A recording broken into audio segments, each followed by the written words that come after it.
Notre objectif, c'est vraiment d'être le plus transparent possible. C'est ça, le plus transparent possible pour sortir vraiment des projets de qualité et pas juste vous dire ah ouais c'est le dernier truc, c'est trop cool, achetez, vous allez faire de l'argent. Il y a tellement de choses comme ça. Aussi très transparent envers les artistes qui vont travailler avec nous pour qu'ils voient très bien que c'est complètement à leur avantage, tu vois, ce qu'on veut faire.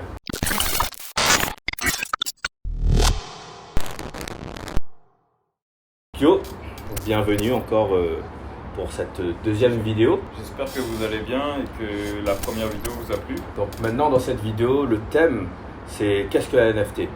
Pourquoi c'est important? On va expliquer un peu plus en détail pour que vous compreniez pourquoi on va utiliser cette technologie, quoi. Parce qu'en fait la NFT ça va être grand, on va expliquer en général, puis il y a tellement de choses. Dans les grandes lignes et après on va vous expliquer la manière dont on va utiliser la NFT dans le projet Morpheus.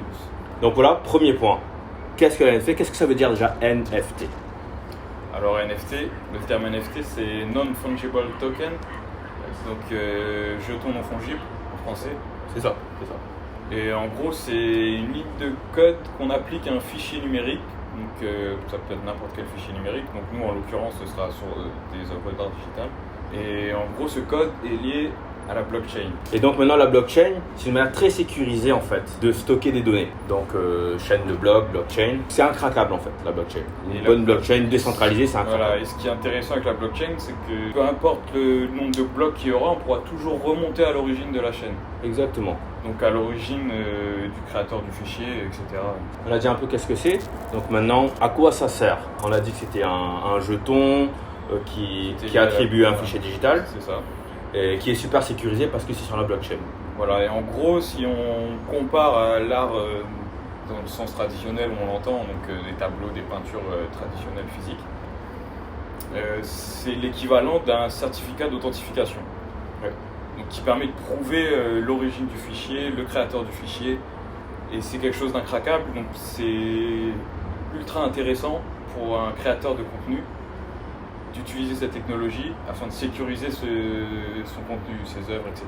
Parce que ça va la rendre rare, c'est-à-dire que par exemple si tu prends même 20 heures ou plus à faire un truc digital très bien et tu la publies sur internet, comme c'est pas rare et que les gens peuvent juste cliquer et faire copier-coller, elle n'a pas de valeur en tant que telle. Ouais, elle n'a pas de valeur réelle. En gros, elle aura certainement de la valeur aux yeux des gens qui vont respecter le travail de l'artiste, mais l'œuvre en elle-même n'aura pas vraiment de valeur parce qu'une fois qu'on la met sur internet, que ce soit Instagram ou n'importe quel réseau social, si tu la mets comme ça, c'est comme si elle t'appartenait plus, comme si tu l'avais donnée gratuitement aux gens. Je ne dis pas que c'est pas bien, mais c'est pas à l'avantage de l'artiste et du créateur de contenu. La NFT, on va l'appliquer à l'art pour notre projet, mais c'est vraiment grand en fait parce que tout ce qui a besoin d'être unique, on peut mettre un NFT dessus.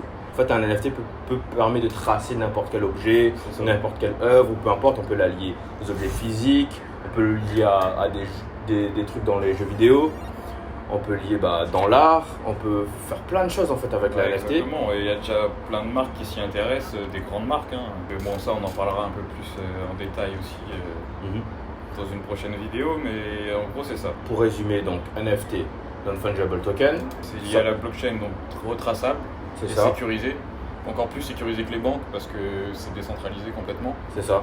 C'est qu'il y a plus de chances que quelqu'un puisse craquer la banque que craquer la blockchain Ethereum par exemple. Après maintenant notre manière d'appliquer dans le projet. Ouais, donc le service qu'on va apporter justement, ça dépendra des artistes aussi, mais avec les artistes, on va développer des stratégies, etc. Donc voir des collections à sortir en fonction des œuvres qu'ils ont. Nous, on va apporter la partie technique de la NFT, on va s'occuper de tout sécuriser grâce à cette technologie. Et ensuite, nous, on apporte le service aussi de promotion et de stratégie marketing, etc. C'est ça. C'est notre travail de base. Et très important aussi, NFT, comme c'est une ligne de code, ça veut dire qu'on peut la programmer. Comme on peut programmer, on peut rajouter beaucoup de valeur dessus. C'est-à-dire que, par exemple, un NFT de Eminem, par exemple, ou peu importe, quelqu'un qui achète cela, on peut programmer quelque chose. On peut programmer, par exemple, lui, il achète cette image-là, cette œuvre d'art unique. Par exemple, il n'y en a que 10 dans le monde. Et avec ça, il a des bonus. Il a des avantages. Donc, ça peut être aller en VIP, je sais pas moi, dans un concert VIP ou des trucs comme ça. Ou le rencontrer ou avoir une dédicace personnalisée en vidéo de l'artiste. Enfin, il y a plein d'applications à faire et tout ça, on va le développer en fonction de la vision de l'artiste et de ce qu'il veut faire, tu vois. C'est ça en fait, tous les avantages de la NFT et que...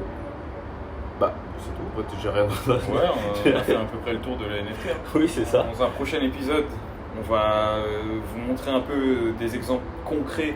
C'est ça. Qui ont été appliqués par rapport à la NFT. Donc ça peut être dans la musique, dans l'art digital justement, dans plein de domaines et aussi vont montrer ce qui nous a pas plu, ce qui nous a déplu, ce qu'on trouve, ce qu'on voit comme un peu de l'arnaque ou autre. Donc, parce qu'on analyse vraiment tous les projets qui sortent, on se tient tellement au courant qu'on voit énormément de choses et il y a des trucs géniaux qui se font, qu'on adore. Ouais. Et dont on va aller dans ce sens-là. Et il y a des trucs vraiment, si on ne sait pas, on peut vite se faire avoir, quoi. Au fur et à mesure, peut-être que vous avez déjà entendu parler, ça commence à être la mode et donc les gens ils sortent des projets. Ouais, il y a une hype incroyable. C'est ça. Donc il faut faire attention aussi parce que la technologie est super. Cette technologie, on peut faire énormément de choses avec.